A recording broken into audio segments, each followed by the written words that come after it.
سے کیوں اتنی میں تو قرآن کا داعی ہوں، رسول اللہ کا وارث صحابہ کا سپاہی ہوں، مجھے ہے کفر سے.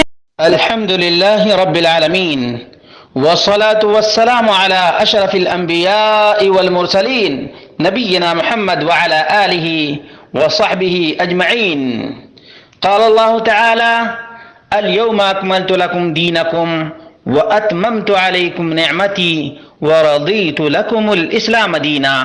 برادران اسلام، دینی اور ملی بھائیوں، دوستوں اور ساتھیوں، اللہ رب العالمین ہم سب کو دین کامل پر عمل پیرا ہونے کی توفیق عطا فرمائے اور نبی کامل کی اتباع اور پیروی سے رب کائنات ہم سب کو نوازے. میرے سامنے ایک بہت ہی خوبصورت اور بہت ہی بہترین امیج کی شکل میں موجود ہے. وہ یہ ہے کہ شب برات آنے والی ہے. شب برات آنے والی ہے. مردے گھروں میں آئیں گے اور گھر والے قبرستان جائیں گے. ملاقات دونوں کی نہیں ہو سکتی، ملاقات دونوں کی نہیں ہو سکتی، اور یہی بدعت کا انجام ہے، رب کائنات سے دوری ہے. چنانچہ بدعت کے سلسلے میں جو لوگ بڑے ہی خواب و خیال کی دنیا میں زندگی گزارتے ہیں، وہ سمجھتے ہیں کہ بدعت حسنہ ہے. آئیے بدعت کے سلسلے میں جو قباحتیں ہیں، جو شناعتیں ہیں، صحابہ کرام جس طرح سے اس کو قبیح ترین کہا کرتے تھے، اس سے اپنے آپ کو اور سامعین کو روشناس کراتا چلوں. رب کائنات نے دین کمپلیٹ محمد اکرم صلی اللہ علیہ وسلم کے زمانے میں کر دیا ہے. اسی وجہ سے صحابہ کرام بالکل ہی محتاط رہا کرتے تھے اور بدعات سے اجتناب کیا کرتے تھے، بدعات سے دور رہنے کی دعوت دیا کرتے تھے، اس لیے کہ بدعت اس گھاس کی طرح ہے جو فصل کو تباہ کر دیتی ہے. بدعت اس گھاس کی طرح ہے جو فصل کو تباہ و برباد کر دیتی ہے.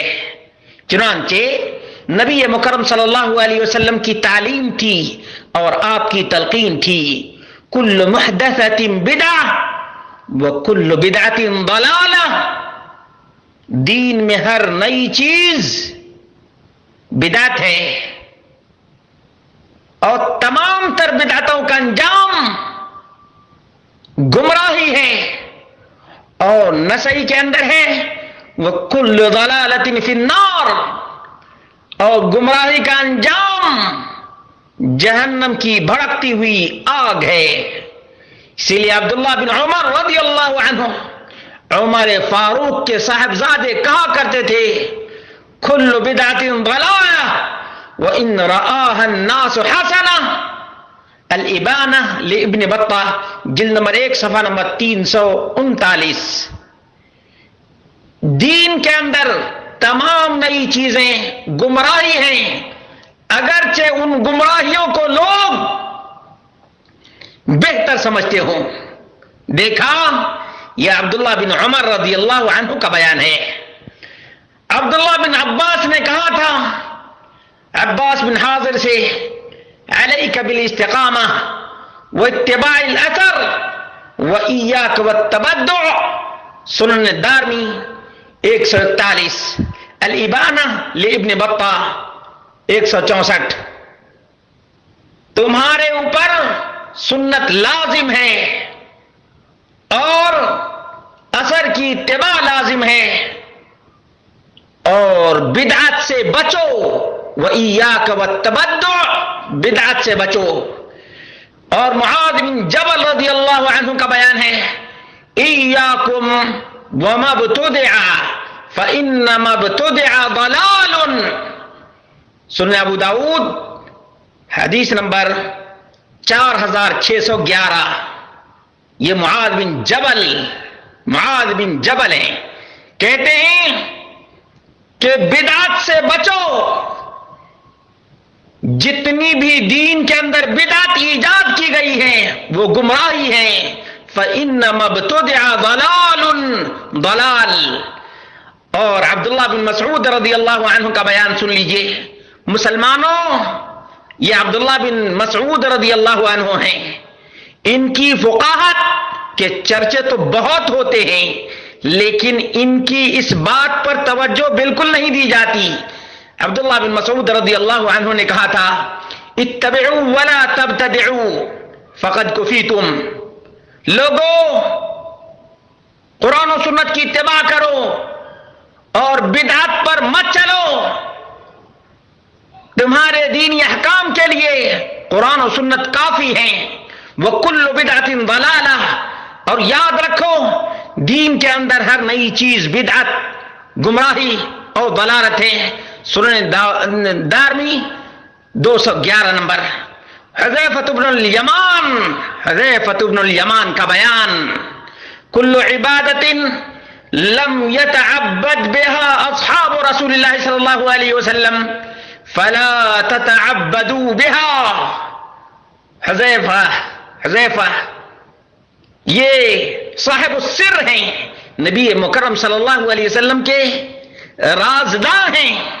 کہتے ہیں ہر وہ عبادت جو نبی مکرم صلی اللہ علیہ وسلم کے اصحاب نے نہیں کیا ہے تم بھی مت کرو۔ فَإِنَّ الْأَوَّلِ لَمْ يَدَعْ لِلْآخِرِ مَقَالًا، کیونکہ صحابہ کرام نے کسی بھی عبادت کو ناقص تمہارے لیے نہیں چھوڑا ہے۔ فَاتَّقُوا اللَّهَ يَا مَعْشَرَ الْقُرَّاءِ، اے قراء کی جماعت، اللہ رب العالمین سے ڈرو۔ خُذُوا طَرِيقَ مَنْ كَانَ قَبْلَكُمْ، صحابہ کرام کی روش کو اپنا لو اور بدعت سے بچ جاؤ۔ علامہ شاطبی نے اپنی عظیم ترین کتاب الاعتصام جلد نمبر 1 صفحہ نمبر 28 پر ذکر کیا ہے، ان ابن الماجشون قال سمعت مالکا یقول، ابن الماجشون کہتے ہیں میں نے امام مالک، امام دار الہجرہ مدینہ کے محدث اور مدینہ کے امام کا بیان ان کو میں نے کہتے ہوئے سنا، من ابتدع فی الاسلام بدعتا یراها حسنہ فقد زعم ان محمدا خان الرسالہ۔ جس نے بھی دین اسلام میں کسی بدعت کو ایجاد کیا اور اس کو حسنہ سمجھا، اس نے گمان کیا کہ محمد رسول اللہ صلی اللہ علیہ وسلم نے اللہ کے پیغام میں خیانت سے کام لیا ہے۔ لأن اللہ یقول الیوم اکملت لکم دینکم، کیونکہ اللہ رب العالمین کہہ رہا ہے کہ میں نے تمہارے لیے تمہارا دین مکمل کر دیا ہے آج کے دن۔ فما لم یکن یومئذ دینا فلا یکون اليوم دینا۔ یاد رکھو جو نبی مکرم صلی اللہ علیہ وسلم کے زمانے میں دین نہیں تھا وہ آج بھی دین نہیں ہوگا، نہیں ہوگا، نہیں ہوگا۔ 15 شعبان کی بدعتوں میں ملوث لوگوں اور 15 شعبان کی بدعتوں کو ہوا دینے والوں اور 15 شعبان کی بدعتوں کو بدعت حسنہ قرار دینے والوں، مجوسیوں کی روش کو چھوڑ دو، پارسیوں کی روش کو چھوڑ دو، آتش پرستوں کی روش کو چھوڑ دو اور نبی مکرم صلی اللہ علیہ وسلم کی سنت پر اکتفا کر لو، جس میں نجات ہے، جس میں کامیابی ہے، جس میں کامرانی ہے اور جس میں اللہ رب العالمین کی رضا ہے۔ اسی دین سے تم راضی ہو جاؤ جس دین کو اللہ رب العالمین نے تمہارے لیے پسند کیا ہے، تمہارے لیے پسند کیا ہے۔